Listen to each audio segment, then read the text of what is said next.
2022 இன்னி வரைக்கும் 96% குழந்தைங்க மேல பாலியல் வன்கொடுமை, குழந்தைகள் மேல நடக்கக்கூடிய கொடூரங்கள் அதிகரிச்சிருக்கு.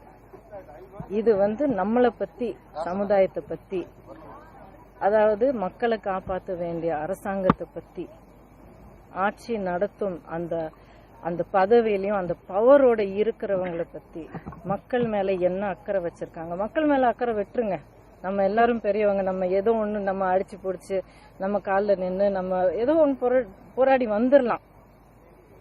ஆனா குரலே இல்லாதவங்க, நடக்க தெரியாதவங்க, மழலைய விட ஒரு வார்த்தை பேச தெரியாத அந்த குழந்தைங்களுக்கு யார் உத்தரவு, யார் பதில்? நீங்களே எனக்கு சொல்லுங்க.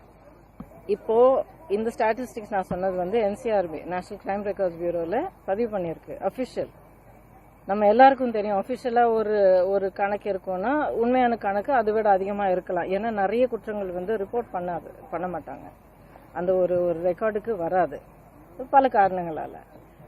ஸோ இதுலயே இந்த அளவுக்கு ஒரு கணக்கு இருக்குன்னா உண்மை எப்படி இருக்கும்னு நினைக்கிறீங்க? இதுக்கு யார் யார் பொறுப்பு அப்படிங்கறது நம்ம கணக்கு எடுத்துட்டு போகாம எல்லாரும் தான் பொறுப்பு அப்படின்னு நம்ம நினைக்கிறோம். நம்ம இருக்கிற இடத்துல காவல்துறையா இருந்தாலும், இல்ல பதவியில இருந்தாலும், இல்ல சாதாரண மக்களாக இருந்தவங்க யாரா இருந்தாலும், அவங்கவுங்க இடத்துல அவங்களுக்கு இருக்கிற அளவுக்கு ஒரு பவர்ல செய்ய முடிஞ்சது எல்லாமே அவங்க செஞ்சிருக்காங்களான்னு நம்ம கேட்கணும்.